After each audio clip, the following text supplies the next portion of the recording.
अफगानिस्तान के विदेश मंत्री आमिर खान मुत्ताकी भारत आए हुए हैं। अगर आप देखेंगे ना तो ये फिलहाल सबसे ज़्यादा चर्चा का मुद्दा है और ये काफ़ी ज़्यादा इम्पोर्टेंट हो जाता है टॉपिक, क्योंकि क्या रहेगा ना, आप देखते हो कुछ समय से इंडिया और जो अफगानिस्तान के संबंध है उनमें कुछ हल्का सा ठहराव दिखाई देगा। अगर हम इसको देखते हैं इन संबंधों को, तो साथ में आपको पाकिस्तान एंगल दिखाई देगा, चाइना का एंगल दिखाई देगा, अमेरिका का जो बगराम एयरबेस वाला है वो एंगल दिखाई देगा। तो कई तरह के एंगल दिखाई देते हैं। आज हम यही देखेंगे कि ये मुद्दा क्या है, इसके चारों तरफ क्या क्या बातें हैं, भारत और अफगानिस्तान के संबंधों में क्या क्या दोनों के बीच में अच्छी चीजें हैं, क्या क्या चुनौतियां हैं, यानी इसको डिटेल में बात करेंगे ताकि इससे रिलेटेड कोई भी आपसे क्वेश्चन पूछा जाए तो आप उसका आसानी से जवाब दे सके। चलिए देखिए ये क्या है, अभी ये आज का है, ये अभी कुछ देर पहले का ही है। आप देखेंगे ये BBC न्यूज का है। इसमें काफी ज्यादा क्रिटिसाइज भी किया गया था कि यहाँ पर क्या क्रिटिसाइज किया गया था, अफगानिस्तान को ये बोलकर किया गया था कि वहाँ के जो विदेश मंत्री हैं उन्होंने अपनी प्रेस कॉन्फ्रेंस में महिला पत्रकारों को शामिल नहीं किया। तो ये अगर आज देखेंगे तो आज वही है कि अब ये प्रेस कॉन्फ्रेंस हो रही है और उसमें काफी महिला पत्रकार आई हुई हैं। तो क्या ये नया उनका जो माइंड सेट है वो चेंज हो रहा है या क्या है, इसके बारे में भी हम बात करेंगे। फिलहाल के लिए यही है कि वो इंडिया में आए हुए हैं। अगर हम देखें ना फिलहाल क्या क्या घटनाक्रम हुए, एक तो है राजनयिक उन्नयन। अभी जो हाल में है भारत ने क्या किया है, भारत ने जो अफगानिस्तान में है, जैसे ही देखो अफगानिस्तान में जो तालिबान है ना, ये अगर हम अफगानिस्तान माने तो तालिबान ना एक वहां का विद्रोही संगठन था। उसने क्या किया, उसने वहां की सरकार के खिलाफ सशस्त्र विद्रोह किया और वहां की सरकार ने क्या किया, दूसरे देश में चले गए। वहां के जो उस समय के प्रधानमंत्री थे वो दूसरे देश में चले गए और सरकार के ऊपर कब्जा कर लिया था तालिबान ने। ये 4 साल पहले के घटनाक्रम है। तब से लेकर अभी तक किसी देश ने इसको मान्यता नहीं दी थी। अभी हाल फिलहाल रशिया ने इसको मान्यता दी है तालिबान को कि ये यहाँ का अफगानिस्तान का शासक है। तब से लेकर अब तक इंडिया क्या कर रहा था, तकनीकी मिशन चलाए हुए था। यानी तकनीकी मिशन होता है टेक्निकल मिशन। इसमें भारत का दूतावास है ना, दूतावास फुल फ्लैज नहीं चल रहा था। दूतावास तभी खोला जाता है जब दूसरे को देश की मान्यता दी जाती है। तो यहाँ इंडिया ने क्या किया है ना, जो तकनीकी मिशन जिसके द्वारा भारत मानवीय सहायता, जैसे कि अभी भूकंप आया था अफगानिस्तान में, वहाँ मानवीय सहायता दी गई थी। इसके अलावा समय समय पर जो काम किए जा रहे थे भारत द्वारा मानवीय, इसके अलावा जैसे फूड का है और बाकी चीजों के जो काम किए जा रहे थे वो इस मिशन के इसके थ्रू किए जा रहे थे। अभी क्या किया, अभी भारत ने काबुल में क्या किया, अपना दूतावास इसको कन्वर्ट करके दूतावास में एम्बेसी नहीं बनाएगा, जो पहले से एम्बेसी है उसी में, यानी कि वहाँ एम्बेसडर लेवल के जो उच्च अधिकारी है वो भी जाकर वहाँ बैठने लगे। और जैसे उच्च अधिकारी बैठने लगेंगे, इनडायरेक्टली, याद रखना डायरेक्टली नहीं इनडायरेक्टली, कहीं ना कहीं आपने रिकॉग्नाइज कर लिया कि आप जहाँ जो अफगानिस्तान है, अफगानिस्तान के शासक आप ही हैं, यानी तालिबान ही अफगानिस्तान का शासक हैं। इसके अलावा क्या है, उच्च स्तरीय वार्ता। इसके साथ जो बैठक हुई ना, इसमें भारत की तरफ से भारत के विदेश मंत्री ने बैठक में भाग लिया और तालिबान की तरफ से है आमिर खान मुत्ताकी। यानी यहाँ पर ये शो कर रहा है कि तालिबान की तरफ से जो तालिबान के विदेश मंत्री और भारत के विदेश मंत्री अगर पैरेलल बैठ रहे हैं, तो यानी कि हमने आपको अपने बराबर का दर्जा दिया, यानी कि हमने क्या किया, हमने आपको रिकॉग्नाइज कर दिया एक देश के रूप में। ये दूसरा सिंबल ये है। यहाँ पर क्या हुआ, जो तालिबान के जो विदेश मंत्री है ना, उन्होंने बोला है कि एक तो अटारी वाघा सीमा से व्यापार की, इसके अलावा खनन के लिए बोला है।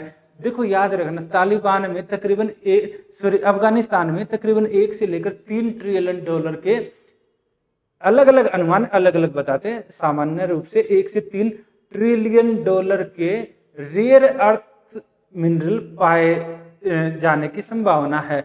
और जो रेयर अर्थ मिनरल है ना, चाइना और अमेरिका को लेकर इसीलिए ठनी हुई है, क्योंकि जो ये धातुएं होती है ना, इनका प्रयोग कहाँ होता है, जैसे लिथियम बैटरियों में होता है, सोलर सेल में होता है, यानी इस तरह की चीजों में इनका प्रयोग होता है। तो यहाँ पर इसने बोला है, जो अफगानिस्तान के जो फिलहाल विदेश मंत्री यानी तालिबान वाले हैं, इन्होंने बोला है कि भारत आए और यहाँ पर अपनी कंपनियां लेकर आए, इसमें क्या करे, यहाँ से ये मिनरल निकालने की कोशिश करे और उसका एक्सप्लोरेशन करे, ये बोला है।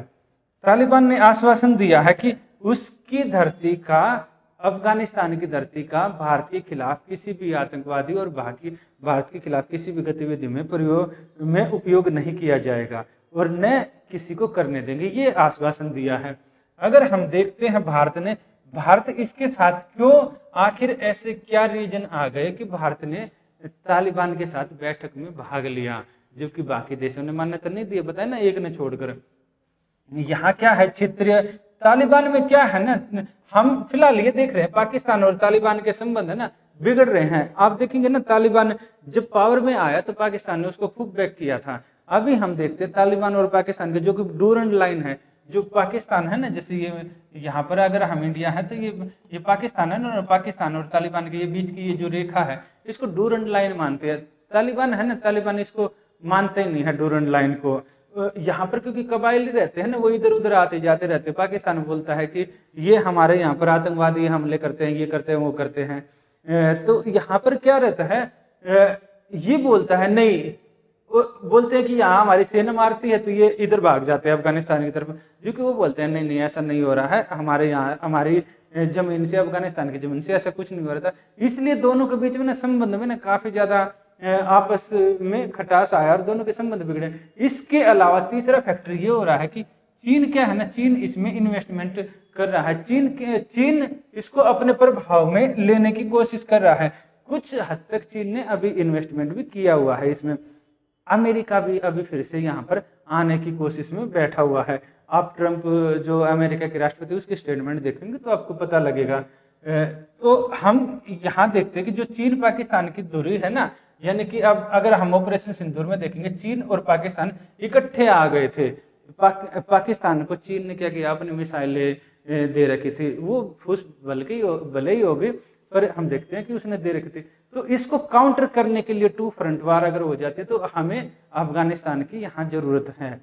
एक तो ये है इंडिया का एंगल, दूसरा है आतंकवाद जो है, लश्कर तैयबा है, जैसे मोहम्मद है, इस्लामिक स्टेट है, ये खुरासान है, ये इस तरह के जो आतंकवादी है ना, इस तरह के आतंकवादी अफगानिस्तान की जमीन का प्रयोग भारत के खिलाफ न कर पाए और अफगानिस्तान में इस तरह के जो ये समूह है ये कोई भी ऐसी एक्टिविटी न कर पाए या अफगानिस्तान की धरती में जाकर वहां पर न कर पाए ऐसी एक्टिविटी जिससे भारत को खतरा है। इसलिए भी इंडिया ने अफगानिस्तान की तरफ आगे हाथ बढ़ाया। अगला है क्षेत्रीय संपर्क। अगर हम देखते हैं कि अगर यहाँ पर क्या रहेगा ना, भारत की जो रणनीतिक परियोजनाएं हैं, विशेषकर जो है चाबार से है, इसमें जो चाबार पोर्ट है ना, यहाँ पर चाबार पोर्ट से जैसे ऊपर जाएगा ना, देखो यहाँ पर ये है ना, यहाँ पर अफगानिस्तान है, तो यहाँ चाबार पोर्ट से अगर हमें सेंट्रल एशिया से ऐसे कनेक्ट होना है ना, तो हमें अफगानिस्तान की जरूरत पड़ने वाली है। और हम लंबे समय से अफगानिस्तान में इसलिए भी इन्वेस्टमेंट कर रहे थे, इंडिया के संबंध हमेशा से अफगानिस्तान के साथ ठीक रहे थे, तो अभी इसलिए सरकार ने दोबारा से अफगानिस्तान में जो फिलहाल सत्तारूढ़ है तालिबान है उसकी तरफ हाथ बढ़ाया। निवेश की सुरक्षा, इंडिया ने तकरीबन सलमा डैम है, वहां का संसद भवन है, इस तरह की 500 से ज्यादा इमारतें इंडिया ने बना रखी है, अलग अलग प्रोजेक्ट बना रखे हैं।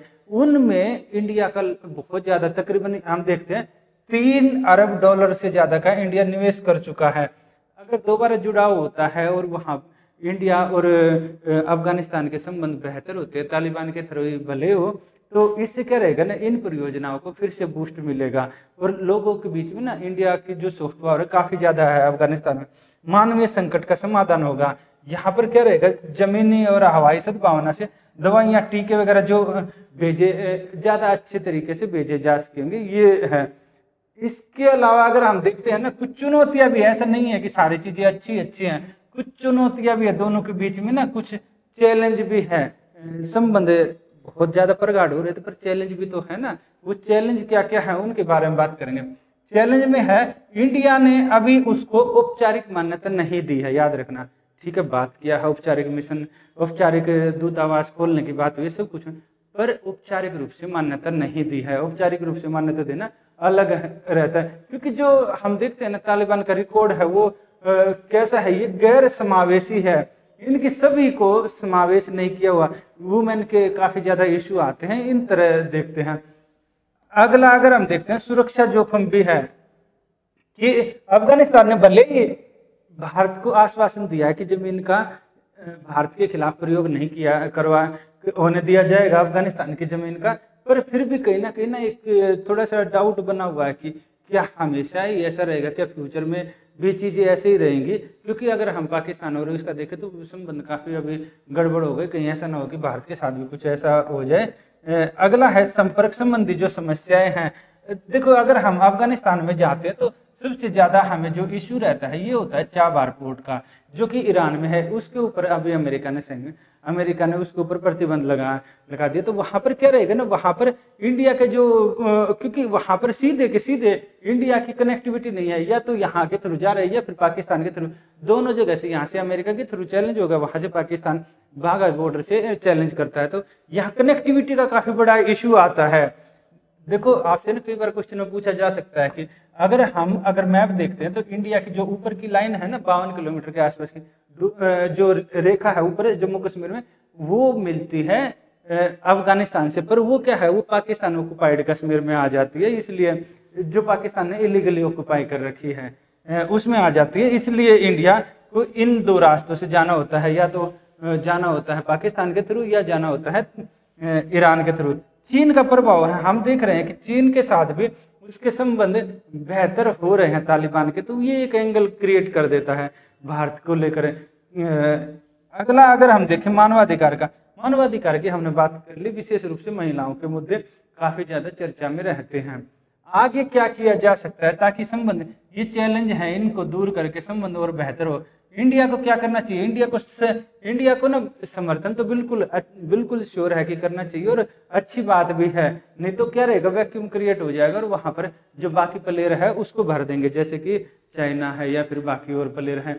तो यहाँ पर क्या रहेगा, मानवीय दृष्टिकोण से सहायता करनी चाहिए, पर अभी उसको किसी भी राष्ट्र का दर्जा नहीं देना चाहिए, उससे बचना चाहिए। और सरकार की पॉलिसी भी यही है, क्षेत्रीय समन्वय। यहाँ पर क्या रहेगा, सुरक्षित अफगानिस्तान है ना, इसके लिए हम मास्को फॉर्मेट जैसे मंचों का प्रयोग कर सकते हैं, ताकि वहाँ अलग अलग जो ग्रुप है उसमें पार्टिसिपेट कर सके।